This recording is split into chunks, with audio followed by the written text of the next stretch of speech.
Bonjour à tous, j'espère que vous allez bien. Aujourd'hui, on se retrouve pour une idée de scénario que je me suis fait pour un potentiel film solo de Titanus Behemoth. Alors pour info, cette histoire se passera pas à notre époque. Enfin, si, ça se passera à notre époque, mais ce sera pas en 2022. Ce sera en début des années 50. Mais bref. Donc, commençons. Alors, nous sommes dans les années 50, après la première apparition de Godzilla et sa confrontation avec Shinomura, et après que Godzilla soit retourné en hibernation. Monarch, qui était déjà actif à cette époque, entend un jour une rumeur comme quoi un titan aurait été repéré dans la forêt d'Amazonie. Alors, donc Monarch envoie une équipe semblable à l'équipe de Bill Randa dans Kong Skull Island. Donc Monarch arrive en Amazonie et ils explorent un peu la forêt et ils y découvrent qu'il y a des nouvelles espèces dans la forêt. Ce sont des créatures toutes provenant de la terre creuse qui sont remontées à la surface et qui se sont installées en Amazonie. Monarch, voyant que ceci est tout à fait anormal, théorisa alors que ces espèces sont attirées par quelque chose. Mais à un moment donné, ils y trouvent des empreintes énormes dans le sol. Et ces empreintes sont gigantesques. Donc Monarch décide de suivre ces empreintes et finalement il découvre à qui ces empreintes appartiennent. Ce sont celles de Titanus Behemoth. Et Monarch découvre aussi pourquoi de nombreuses des espèces de la terre creuse remontent à la surface. C'est parce qu'en fait Behemoth utilise ces radiations et du coup cela attire certaines espèces de la terre creuse. Et au passage, si vous vous demandez pourquoi Behemoth utilise ces radiations, c'est pour faire en sorte que la forêt d'Amazonie revive, parce que elle était en ce moment en pleine déforestation.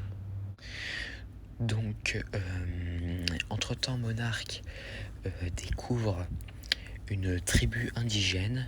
Alors, j'ai pas de nom pour cette tribu indigène qui vénère Behemoth comme étant un sage et un protecteur de la forêt d'Amazonie.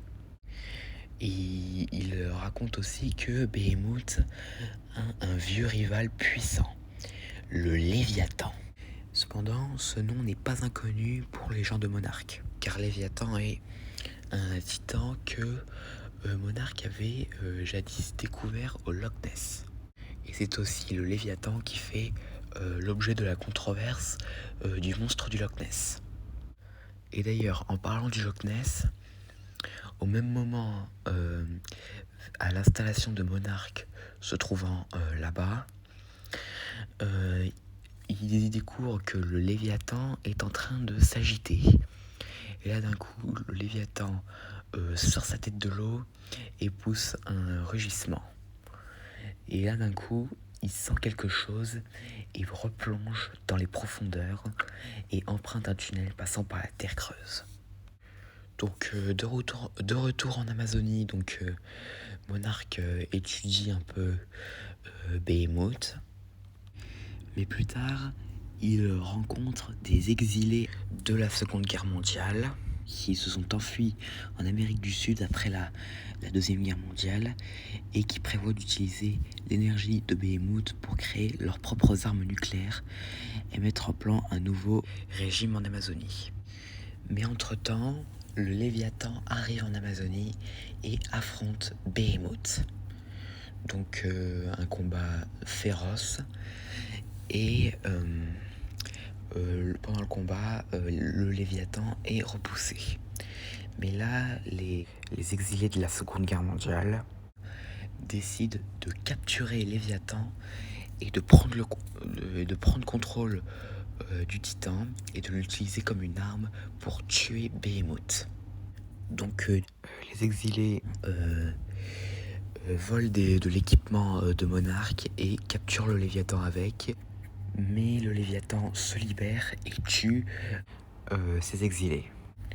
Donc du coup, le Léviathan décide donc de se venger de Behemoth. Donc du coup, il charge vers lui et Behemoth, aidé de Monarque, réussit à le battre. Et après ça, le Léviathan repartit dans l'océan et retourna au Loch Ness. Behemoth, se sentant fatigué après ce combat, décide d'aller dans une caverne où il était anciennement vénéré et de s'y endormir. Mais attention, ça ne s'arrête pas là, car dans une scène post-crédit, on nous montre que Monarque a commencé à construire un avant-poste tout autour de Behemoth. Et là, c'est la fin. J'espère que cette vidéo vous aura plu. N'hésitez pas à me dire ça dans les commentaires. Et à la prochaine.